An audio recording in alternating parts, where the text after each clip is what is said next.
नमस्कार, आप लाइव बिहार देख रहे हैं। मैं हूं राज मोहन तिवारी। देखिए, 2025 के विधानसभा चुनाव को लेकर प्रत्येक सीटों की चर्चा हम कर रहे हैं और आज जिस सीट की हम चर्चा कर रहे हैं वो अपने आप में बहुत खास है। सारण जिले के महाराजगंज लोकसभा क्षेत्र के अंतर्गत आने वाले बनियापुर विधानसभा सीट की इस सीट पर बाहुबलियों का भी दबदबा रहा है और वर्तमान जो विधायक हैं वो आरजेडी के केदार सिंह हैं। वही केदार सिंह जिनके बड़े भाई प्रभुनाथ सिंह महाराजगंज के सांसद रहे, बाहुबली छवि उनकी फिलहाल जेल में है, लेकिन राजनीतिक तौर पर अगर देखा जाए तो इस क्षेत्र में उनका बड़ा नाम रहा है और कहा जाता है कि उनके नाम पर ही वोट इधर से उधर भी होते हैं। हालांकि अगर लोकसभा की बात करें तो अभी महाराजगंज के जो सांसद हैं बीजेपी के जनार्दन सिंह सिग्रीवाल हैं, लेकिन हाल के समय में जब लोकसभा का चुनाव हुआ तो परिस्थितियां बदली हैं। अब प्रभुनाथ सिंह का परिवार जनता दल यूनाइटेड के खेमे में नजर आ रहा है। ऐसे में केदार सिंह हो सकता है कि इस बार 25 के चुनाव में आपको पाला बदलते नजर आए, लालटेन सिंबल की जगह कोई और सिंबल पर चुनाव लड़े। ऐसे में आरजेडी की तरफ से सीट वैकेंट होगी, फिर वहीं दूसरे खेमे को लेकर भी कई तरह की चर्चाएं चल रही हैं। तो विस्तार से समझेंगे समीकरण को, पहलवान को और जीत हार के फैक्टर को। राजनीतिक विश्लेषक राय प्रतीक हमारे साथ मौजूद हैं। तो कैसे देखते हैं बनियापुर की सीट को? नमस्कार तिवारी जी। बनियापुर छपरा जिले का भूमिहार लैंड बोला जाता है। भूमिहार लैंड आजादी के बाद से सिर्फ भूमिहार ही यहाँ चुनाव लड़ते आ रहे हैं। भूमिहार बनाम भूमिहार, भूमिहार बनाम भूमिहार। अभी तो विधायक राजपूत है, अभी बताएंगे क्यों राजपूत है। छपरा जिले की सीट है। भूमिहार यहाँ की जमींदारी जाती है। सारण कमिश्नरी के जमींदार भूमिहार ही थे। हथुआ महाराज से लेके आपका एकसरिया कुल के का ही सारण में जमींदारी था। वो यहाँ के मूल और जमींदार मतलब जमींदार कौम रही है, शासकीय जाति रही है। तो भूमिहारों का जो बोलबाला जो बनियापुर में रहा है, यही नहीं कि 90 के दशक में धराशायी भी हुआ। लालू यादव के काल में राम बहादुर राय जाति से यादव यहाँ से विधायक जीते, लेकिन कितने वोट से जीते? एक बार जीते 400 वोट से, एक बार जीते 700 वोट से।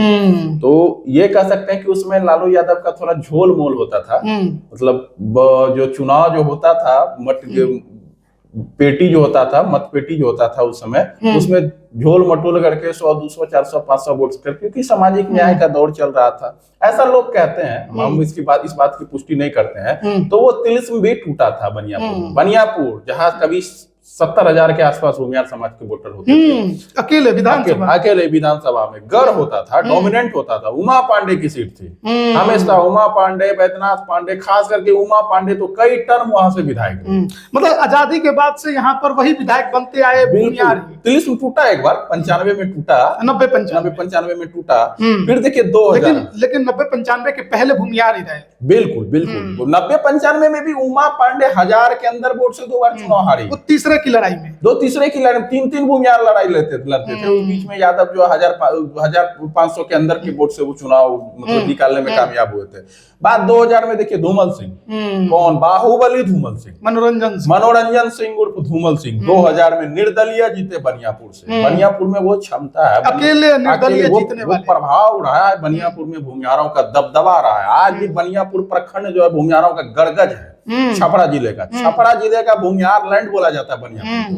तो धूमल सिंह वहां से, धूमल सिंह की कर्मभूमि झारखंड रही है। बोकारो, धनबाद, रांची वगैरह रहे हैं। अभी भी उनकी कर्मभूमि उधर। ये बड़े स्क्रैप, उनका जो स्क्रैप का कारोबार होता है, कबाड़ का, पूरा झारखंड, उड़ीसा, छत्तीसगढ़ तक उनका स्क्रैप का कारोबार फैला हुआ है। एक छत्र राज है। तो धूमल सिंह पैसे से मजबूत।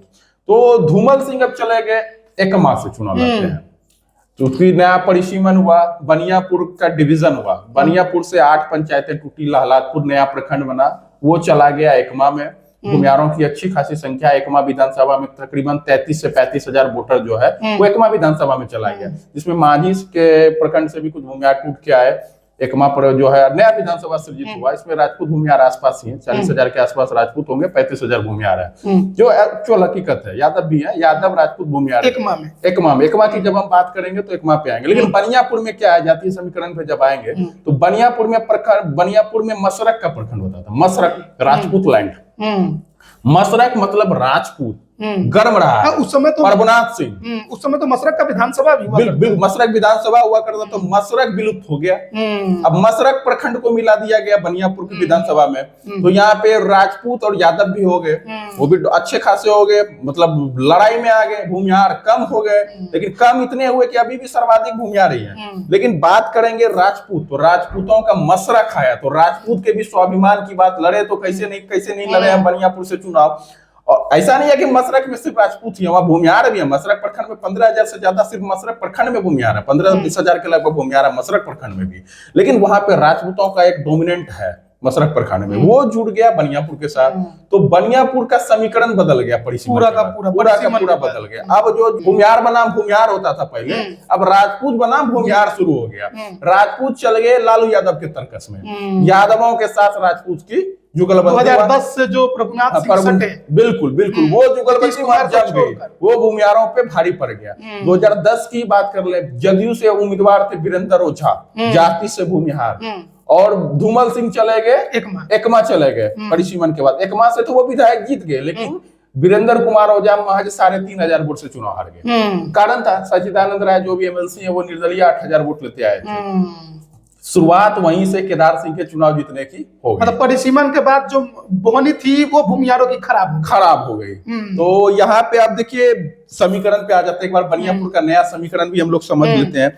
3,44,000 वोटर हैं बनियापुर विधानसभा क्षेत्र में, जिसमें SC ST वोटर जो है 44,000 है, मुस्लिम 41,000, मुस्लिमों की संख्या भी अच्छी खासी 41,000 है, यादव वोटर 35,000 है, यादव समाज के वोटर 35,000 है। मसरक जुड़ने के बाद यादव समाज जो है ठीक ठाक है, 35 से 36,000, 37,000, 38,000 तक वोट है। राजपूत 40,000 है, 40,000 है, कोई 35 भी करते हैं, कोई 40 भी करते हैं, कोई भी, लेकिन 40,000 के आसपास राजपूतों की संख्या है मसरक जुटने के बाद भी, क्योंकि बनियापुर में तो राजपूत काफी कम है ना, मसरक में ही राजपूत डोमिनेट करते हैं। मसरक जुटने के बाद राजपूतों की संख्या यहाँ 40,000 के आसपास है। भूमिहार 54,000, अच्छा, जो भूमिहार 70,000 प्लस होते थे वो घट के हो गए 54,000। भूमिहारों का वोट जो है एकमा में चला गया। अब देख लीजिए ब्राह्मण भी है 10,000 प्लस है, 12, 14, 15 भी लोग बोलते हैं, 15,000 तक ब्राह्मण है, 10,000 से 15,000 के बीच में ब्राह्मणों की संख्या है। वैश्य समाज भी 40,000 है। आप देखिए कोयरी कुर्मी भी 25 से 30,000 है, 25 से 28,000 तक कोयरी कुर्मी समाज के वोट। छपरा जिला में एक चीज गौर कीजिएगा तिवारी जी, जितने भी विधानसभा क्षेत्र हैं, कोयरी कुर्मी की संख्या सारे विधानसभा क्षेत्र में है। महाराज चाहे सारण लोकसभा क्षेत्र के विधानसभा में आइए या महाराज, आप गोड़िया कोठी लीजिए, महाराजगंज लीजिए, एकमा लीजिए, बनियापुर लीजिए, तरैया लीजिए, माझी लीजिए, मरौड़ा लीजिए, छपरा लीजिए, सोनपुर, हर जगह कोयरी कुर्मी समाज का एक मतलब बैलेंसिंग वोट जो होता है वो है, और ये वोट निर्णायक फैक्टर है। अब विधायक कितने जीत रहे हैं ये तो बात की बात है, लेकिन ये फैक्टर जो निर्णायक है वहां पे, वैसे वहां पे राजपूत ज्यादा है, भूमिहार भी है, लेकिन कोयरी कुर्मी एक जो है निर्णायक फैक्टर है सारा डिस्ट्रिक्ट में। अब दावेदारों की पे बात कर ले, और अदर्स वोट जो है 55,000 है, जो अदर्स OBC BC है, जो कोयरी कुर्मी के बाद जो बच्चे, वैसे 40,000 है, कोयरी कुर्मी 25 से 28,000 है, और अदर OBC BC जो बच्चे हैं वो 55,000 के लगभग है। तो ये सीट मोटा मोटी आप देख लीजिए, यहाँ भी राजपूत और भूमिहार। विधायक केदार सिंह प्रभुनाथ सिंह के भाई है, रणधीर सिंह के चाचा है, जदयू में जा चुके हैं प्रभुनाथ सिंह के बेटे रणधीर सिंह। चर्चा है उनको मांझी से चुनाव लड़ाया जाएगा, मांझी विधानसभा क्षेत्र, वहां भी राजपूतों की अच्छी खासी संख्या है। सतेंद्र यादव जो है विधायक हैं, CPM के विधायक हैं, ब्राह्मण विधायक रहे हैं, वहां से विजय शंकर दुबे, ब्राह्मणों की भी 30,000 संख्या है। राजपूत तो अच्छा खासे हैं, 45,000 के आसपास राजपूत है, 40-45 ब्राह्मणों से ज्यादा राजपूत मांझी में ज्यादा है, 40,000 के आसपास राजपूत है, 40 से 45,000 के बीच। हम 40,000 ही मानते हैं, लेकिन राजपूतों की संख्या मांझी विधानसभा क्षेत्र में है, तो मांझी से रणधीर सिंह की चर्चा है। तो अब जदयू प्रभुनाथ सिंह के परिवार को 1 टिकट देती है या 2 टिकट, सवाल यहाँ भी है। राजद में सांकेतिक तौर पे बस सदस्यता बचाने भर ही वो है केदार सिंह, बाकी उनका राजद से कोई नाता नहीं है, नहीं टिकट कट गया, ऑफिशियली मीडिया वगैरह सब कुछ आ गया है, वो जदयू के संपर्क में है एनडीए का। अब टिकट किनका बचेगा? रणधीर सिंह को मांझी से लड़ाया जाएगा, तो केदार सिंह को क्या इनको भी वही बात नहीं करना है, हमें ये भी ध्यान रखना है कि तरैया में भाई उनके रणधीर सिंह के सुधीर सिंह निर्दलीय लड़ गए थे पिछली बार। बिल्कुल। तो प्रभुनाथ सिंह के परिवार को कितना टिकट दिया जाएगा, डील कितने पे होगी। और यहाँ पे ये है ना 40,000 राजपूत, 54,000 भूमिहार, अंतर है, अभी भी 10 से 15 हजार वोटों का अंतर है, दिखता है। 14,000 तो पेपर पे दिखता है, आप और घटा लीजिए, 10 ही हजार मानिए, 8 ही हजार मानिए, लेकिन 10,000 वोट का भी इन दोनों के वोट में अंतर है, क्योंकि बनियापुर प्रखंड आज भी एक जाति लेकिन तो डोमिनेट फिर कर रहा इसमें है। सवाल उठेगा कि जब भूमिहारों की संख्या सबसे ज्यादा है, 2010 में राजपूत जीता केदार सिंह, 2015 में जीते केदार सिंह, 2020 में जीते केदार सिंह, और लड़ रहे हैं। एक पैटर्न देख लीजिए, ये भूमिहार लड़ रहे हैं, ऐसा नहीं कि किसी चुनाव में लड़ा नहीं। 2010 में वीरेंद्र ओझा लड़े, 2015 में निर्दलीय 13-14 हजार वोट, 16,000 वोट आया था, 13-14 हजार मिला था, और 2020 में वीआईपी के टिकट पर लड़े और 22-23 हजार वोटों से हार गए वीआईपी के टिकट पर। दरअसल ये देखिए ना, राजद के जीतने का पैटर्न क्या है, आरजेडी आरजेडी आरजेडी, यादव मुस्लिम के साथ राजपूत, वो जो पैटर्न आ रहा है ना, यादव मुस्लिम के साथ चाहे राजपूत वोट शिफ्ट हो जाए या भूमिहार वोट शिफ्ट हो जाए, वो चुनाव जीतेगा। और लोजपा तारकेश्वर सिंह को आप कैसे इग्नोर कर सकते हैं? लोजपा पे लोजपा में वो लड़े जरूर 20 का चुनाव, पर लोजपा में सक्रिय नहीं। अभी तो चर्चा है कि कांग्रेस और राजद के साथ उनके अच्छे संबंध, लोकसभा चुनाव के समय तो बकायदा कांग्रेस में शामिल हुआ परिवार उनका। बिल्कुल बिल्कुल बिल्कुल। तो अब कितना फायदा हुआ, कितना नुकसान हुआ, चूंकि अखिलेश सिंह को भी चुनाव लड़ाना है, भूमिहारों को लड़ाना है, चूंकि सीटें गोड़िया। सबसे बड़ी बात है कि अखिलेश सिंह को अपने बेटे को एडजस्ट करना, बेटे को एडजस्ट, महाराजगंज लड़ा दिए, 1 लाख वोट से भले हारे, लेकिन पहले की तुलना में मार्जिन घटा है। और उन्होंने तो तारकेश्वर सिंह के परिवार को लेकर बड़ी बात मशरक में चर्चा है ना कि रोहिणी आचार्य के लिए सोनपुर सारण लोकसभा की सीट, और आकाश कुमार सिंह के लिए महाराजगंज विधानसभा सीट, जहाँ पे भूमिहारों का वोट 65,000 है नए परिसीमन में, सबसे ज्यादा पूरा सारण कमिश्नरी में कई भूमिहार है, तो महाराजगंज विधानसभा में 65,000 वोट है। और वहाँ पे राजपूत नहीं है, राजपूत समाज के वोट 10-12 हजार है। जितेंद्र स्वामी की भी चर्चा है, नहीं दरौंदा से चर्चा है, नए परिसीमन में राजपूतों का वोट जो है वो दरौंदा में अच्छा खासा है। दरौंदा में भूमिहार 25,000 है, वहां से भी मुन्ना शाही आरजेडी के दावेदार है, लेकिन टिकट मिलेगा इसकी गारंटी नहीं है। वहां से हो सकता है जितेंद्र स्वामी को आरजेडी से टिकट मिल जाए, लेकिन महाराजगंज जो विधानसभा सीट है ये भूमिहारों का सीट। खैर हम बाद में इसकी चर्चा करें, यहाँ पे भूमिहार, उसके बाद वैश्य है। तो जब महाराजगंज की चर्चा हम बाद में करें, बनियापुर की चर्चा पे आ जाते हैं। तो यहाँ पे कांग्रेस भी चुनाव लड़ना चाह रही है। कांग्रेस को है कि भूमिहार को उसको गोड़िया कोठी में एडजस्ट नहीं, और कोई कुर्मी को एडजस्ट करना है गोड़िया कोठी में, तो महाराजगंज में आकाश कुमार सिंह खुद है, किसी भूमिहार को एडजस्ट करना है तो छपरा जिला की एक सीट, कौन सी सीट होती है, तो बनियापुर की चर्चा है। चर्चा तो अमनौर की भी है, चोकर बाबा को आरजेडी या वीआईपी से एडजस्ट किया जाए, कांग्रेस से एडजस्ट किया गया, चाह रहे हैं। चोकर बाबा पूर्व में विधायक रहे हैं, वोट ज्यादा नहीं है अमनौर में, भूमिहार को 15,000 वोट है, वो हारे हुए, लेकिन उन्होंने रोहिणी आचार्य को लोकसभा चुनाव में लास्ट में समर्थन कर दिया। समर्थन करने से जब जिताऊ कैंडिडेट नहीं होगा तो कोई पार्टी क्यों दांव खेले? नहीं, चोकर बाबा जो 17-18 हजार वोट पहले निर्दलीय लाए थे, उसके बाद इनको टिकट दिया गया, तो ये चुनाव जीते भी। बीते चुनाव निर्दलीय ही लड़े, कहा 3-4 हजार, नहीं 8,000 वोट आया था, 8500 वोट आया था। तो चोकर बाबा के लिए नहीं प्रयास, रोहिणी आचार्य का भी एक सॉफ्ट कॉर्नर चोकर बाबा के लिए, क्योंकि सारण लोकसभा क्षेत्र में एक सीट भूमिहारों को अगर लड़ाना है, रोहिणी आचार्य या लालू परिवार चाह रही है, तो मरौरा तो वो लड़ा नहीं सकते, जहां भूमिहार सर्वाधिक है 33 से 35 हजार, वहां तो जितेंद्र राय है। उसके बाद बचता है अमनौर का सीट। तो अब देखिए, लड़ाए नहीं लड़ाए तो बात की बात है, लेकिन पुराने दावेदार मजबूती के साथ मैदान में, लेकिन बात हम लोग बनियापुर सीट की करें और तारकेश्वर सिंह की चर्चा। तारकेश्वर सिंह है, तारकेश्वर सिंह को बकायदा कमिटमेंट जितेंद्र स्वामी और तारकेश्वर सिंह दोनों जो है अखिलेश सिंह के बेटे के साथ जो है बतौर खुल के मैदान में आए थे, जनसभा भी उन्होंने किया था, तो दोनों को कमिटमेंट है। बनियापुर लोकसभा चुनाव के समय तारकेश्वर सिंह जेल चले गए थे, अब जाके बेल पर है। बिल्कुल, तो तारकेश्वर सिंह को भी कमिटमेंट किया गया था, उनकी पत्नी के चुनाव लड़ने की चर्चा। बिल्कुल, तारकेश्वर सिंह की चर्चा बनियापुर और जितेंद्र स्वामी को दरौंदा के लिए कमिटमेंट किया गया था। तो अब देखना होगा कि अखिलेश। तारकेश्वर सिंह पहले जब मसरक विधानसभा हुआ करता था तो लगातार जीतते रहे, बनियापुर बना तो चुनाव लड़ा, जीत नहीं पाए हैं, लेकिन 2015 में बीजेपी के टिकट पर लड़े थे, दूसरे नंबर पे थे, और 2020 में जो चुनाव हुआ लोजपा के टिकट पर लड़े अकेले, और लगभग 34-35 हजार। तारकेश्वर सिंह जो है अच्छे लड़ाका है, लड़ते आ रहे हैं, वोट भाई अशोक सिंह, बिल्कुल प्रभुनाथ सिंह उनका हत्याकांड उन्हीं के जेल में सजा जाता है, तो तारकेश्वर सिंह भी बड़े लड़ाका है, उनकी चर्चा हम करेंगे। आ जाते हैं यहाँ पे पहले अखिलेश सिंह को देखिए। भूमिहार समाज का अखिलेश सिंह के पुत्र को मात्र 30 से 35% वोट मिला। भूमिहारों का वोट जो है अखिलेश सिंह को, चाहे मुन्ना शुक्ला को भी 50%, अजीत शर्मा जी को 25 से 30% और अखिलेश प्रसाद सिंह के पुत्र को 35% तक मिला। तो भूमिहार समाज, भूमिहार का डोमिनेंट वाला क्षेत्र जो है बनियापुर, महाराजगंज, गोरियाकटी, तीनों जगह सबसे बड़े अंतर से डिफीट किए हैं। तो अखिलेश सिंह को भूमिहारों का भी विश्वास जीतना है। महाराजगंज लोकसभा क्षेत्र में तो मान लिए सिवान में एक सीट वो महाराजगंज की दिला देंगे, खुद उनके बेटे लड़ जाएंगे, लेकिन सारण लोकसभा क्षेत्र में भी तो एक सीट उनको दिलाना पड़ेगा, चाहे अमनौर दिलवा दे या बनियापुर। ये उनकी चुनौती है। तारकेश्वर सिंह को एडजस्ट करना भी चुनौती है।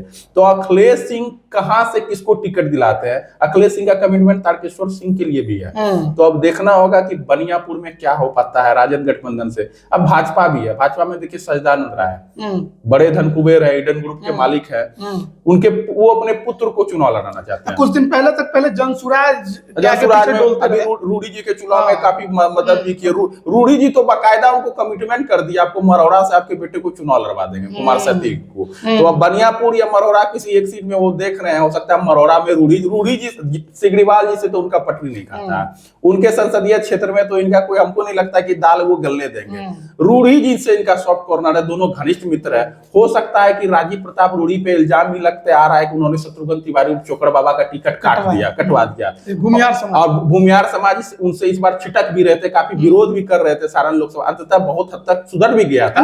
बड़ी मुश्किल से जीते हैं, मुश्किल से जीते हैं। भूमिहारों का अच्छा खासा 1 लाख से ऊपर वोट है। मरोड़ा में खासकर मरोड़ा, परसा, सोनपुर में भी है, अमनौर में भी है। तो भूमिहारों को हो सकता है कि मरोड़ा शुरू से भूमिहार जीतते भी है, निर्दलीय सुरेंद्र शर्मा जीतते थे और पहले भी नारायण सिंह प्रथम विधायक, सब तो वहीं से 77 वो चर्चा हो गई उधर। हाँ, की मरोड़ा की एक और है भाजपा से बनियापुर से आनंद शंकर सिंह, भाजपा के अच्छे नेता हैं, संगठन में काम करते हैं, काफी सक्रिय हैं, जाति से भूमिहार हैं, वो भी टिकट चाहते हैं। राजद से एक राजपूत समाज के मुखिया है, पूर्व मुखिया रहे राजेश सिंह, वो भी दावेदार है। तो राजपूत समाज से आपके हो गए तारकेश्वर सिंह, राजेश सिंह और इधर से केदार सिंह। भूमिहार समाज से आपके वीरेंद्र ओझा, वीआईपी, इनका चर्चा क्यों बोल गए? वीआईपी राजद गठबंधन में है, वीआईपी चाहेगा, हमारी सिटिंग सीट है, हम लड़े हैं, 2 नंबर पे रहे, हमको दे दिए। वीरेंद्र प्रधान अच्छे लड़ाका है, 3-4 चुनाव से लड़ते आ रहे हैं, भूमिहार का भी सीट भी है, लेकिन कभी जीत नहीं पाए हैं, विधायक नहीं बन पाए हैं। प्रमुख रहती है उनके, हमेशा उनकी अभी पुत्रवधू प्रमुख है, क्योंकि वीआईपी मांगेगी। उनके ऊपर एक आरोप रहता है वीरेंद्र ओझा के ऊपर कि लड़ते हैं लेकिन लड़ाई के बाद फिर गायब हो जाते हैं, क्षेत्र में नदारद रहते हैं, बुजुर्ग नेता है। तो ऐसे नेता पर दांव खेलना किसी भी पार्टी के लिए आसान नहीं होगा। देखिए अखिलेश सिंह का संसदीय क्षेत्र है, अखिलेश बाबू वहां से, अखिलेश सिंह किस को कमिटमेंट किए हैं? तारकेश्वर सिंह को भी किए, मतलब कि वीरेंद्र ओझा तो उस समय तक तो एनडीए में ही थे, बिल्कुल, अभी तो साथ ही थे चुनाव में। तो फिर वही बात है कि किस को टिकट, क्योंकि सीट तो एक ही है। दिक्कत ये है कि वीआईपी वहां से चुनाव लड़ी है, वीआईपी वहां से, लेकिन लड़ी है, बुरी तरह हारी है, जो भी है। तो एनडीए में रहकर वीआईपी वहां से सीट टिकट जो है मांगे, डिमांड करेंगे, मुकेश सहनी जो डिमांड करेंगे, क्योंकि भूमिहारों को भी कहीं ना कहीं चुनाव लड़ाना है। और आई की चर्चा हो रही है, चोकर बाबा के लिए भी चर्चा अमनौर में हो रही है, या बनियापुर, कहीं ना कहीं 1-2 सीट तो भूमिहारोों को भी अगर एडजस्ट करना है तो 1 आध सीट तो एडजस्ट करना पड़ेगा चुनाव लड़ाने के लिए। अगर 10-12 सीट उसको राजद गठबंधन में वीआईपी को मिलता है तो उसको भी हर सीट पे तो मल्ला को तो देखना होगा, क्योंकि राजद लगातार यहाँ से 3 बार से चुनाव जीतते आ रहे हैं, तो क्या वो सीट छोड़ने के लिए तैयार है? सवाल ये भी है। बिल्कुल, तो राजद नहीं चाहेगी कि हम ये सीट छोड़ेंगे, और छोड़ेगी भी तो क्या वीआईपी के लिए या फिर कांग्रेस के लिए? प्लस में अखिलेश सिंह भी है ना, अखिलेश सिंह का भी चलेगा, वो किसको चुनाव लड़ाते हैं। अब बनियापुर का बात है, और बात भूमिहारों का है, बात राजपूतों का है, सीट तो ऐसे ही गर्म है, वो भी छपरा की है, फाइटर जमीन रही है, बाहुबलियों का दबदबा वाला क्षेत्र रहा है, वहाँ भूमिहार राजपूत की लड़ाई रही है, यादवों की लड़ाई रही है। केदार सिंह का तो लगभग टिकट फाइनल ही एनडीए से, बिल्कुल, वहाँ प्रभुनाथ सिंह भी है, वहाँ धूमल सिंह है, वहाँ जहाँ प्रभुनाथ सिंह राजपूत है वहाँ धूमल सिंह भूमिहार है। बाहुबली दबंगों की जमीन रही है, सरजमीन तो हमेशा गर्म है, शुरुआत से, पुराने समय से, अंग्रेजों के समय से, मुगलों के समय से, जो छपरा के लड़ाके होते थे, जो आरा के लड़ाके होते थे, जो बलिया के लड़ाके होते थे, जो गाजीपुर के लड़ाके होते थे, वो सेना में ज्यादा जाते थे, ब्रिटिश सेना में ज्यादातर विद्रोह को दबाने के लिए यहीं के सैनिक भेजे जाते थे। तो वह इलाका तो ऐसे भी गर्म है। तो अब देखना होगा भूमिहार बनाम राजपूत, राजपूत बनाम भूमिहार, ये नहीं होगा कि दोनों बगल से राजपूत ही है। अगर एक बगल से राजपूत आता है तो दूसरे बगल से भूमियार आएगा, अगर इस बगल से भूमियार आता है तो इस बगल से राजपूत आएगा। ये भूमियार बनाम भूमियार या राजपूत बनाम राजपूत का कोई सवाल नहीं है। देखना होगा कि सामने से कौन पालमान आता है। अगर सामने जनसुराज भी उतरेगा ना, सवाल तो है। जनसुराज की बात नहीं करें, लेकिन यहाँ एनडीए बनाम इंडिया का जब भी होगा, जनसुराज ने वहां कैंप किया लंबे टाइम तक। बिल्कुल बिल्कुल, जनसुराज सज्जानंद राय पहले जनसुराज में भी थे। अब जगदीप पांडे को क्यों भूल जाते हैं? वो भी बड़े नेता, महाराजगंज लोकसभा से तैयारी कर रहे थे। अब देखना होगा चुनाव, लोग तो लोकसभा का तैयारी के, विधानसभा चुनाव लड़ने की इच्छा है नहीं है तो बात की बात है, उनकी क्या दिलचस्पी है। तो फिलहाल राजपूत बनाम भूमिहार या भूमिहार बनाम राजपूत, इसी के बीच में बनियापुर फंसा हुआ है। चलिए ठीक है, तो हम बातचीत कर रहे थे बनियापुर विधानसभा सीट को लेकर। किस तरीके का यहाँ माहौल है कि पहलवान तय नहीं हो पा रहे हैं कि कौन उतर सकते हैं, कौन नहीं उतर सकते हैं। और जिस तरीके से लोकसभा चुनाव 2024 में हमने देखा कि महाराजगंज सीट पर कैंडिडेट उतारने में कांग्रेस को कितना समय लग गया, कैंडिडेट की घोषणा ही नहीं कर पा रहे थे। हालांकि तारकेश्वर सिंह जब सजायाफ्ता हो गए तो बाद में अखिलेश सिंह के बेटे आकाश सिंह जरूर चुनावी मैदान में उतरे और उन्होंने तारकेश्वर सिंह को कमिटमेंट किया है कि यहाँ पर वो जरूर मदद करेंगे। तारकेश्वर सिंह की पत्नी के चुनावी मैदान में उतरने की चर्चा है, लेकिन सिंबल किसका होगा, राजद या कांग्रेस या फिर कोई और पहलवान मैदान में आ सकता है, ये अपने आप में बड़े सवाल है। लेकिन 3 बार के विधायक केदार सिंह को आप नहीं छोड़ सकते। अब केदार सिंह भले ही राजद में अभी मौजूद है, लेकिन कहीं ना कहीं भले उनके विधायक का है, लेकिन पूरा परिवार अब जनता दल यूनाइटेड का हो चुका है। तो पूरी उम्मीद यही लगाई जा रही है कि अब जेडीयू के टिकट पर केदार सिंह उतरेंगे, क्योंकि लगातार जीत रहे हैं और बड़े मार्जिन से चुनाव जीतते आ रहे हैं। तो ऐसे में इस सीट की लड़ाई इस बार जो है वो भयंकर हो सकती है। हो सकता है कि राजपूत बनाम राजपूत हो जाए या फिर राजपूत बनाम भूमिहार हो जाए। तो देखना बड़ा दिलचस्प होगा। आप इस पर क्या राय रखते हैं कमेंट करके जरूर बताएं। आप सभी का बहुत बहुत धन्यवाद। बिहार बोर्ड 10वीं 12वीं परीक्षा की डेट शीट आ गई है। क्या आपकी तैयारी अभी अधूरी है? घबराने की कोई जरूरत नहीं। आ गया है read and pass quick reviser crash course book, जो दे आपको परीक्षा के लिए वीवीआई प्रश्नों की अल्प समय में बेहतर तैयारी। प्रकाशक भारतीय भवन, खजांची रोड, पटना।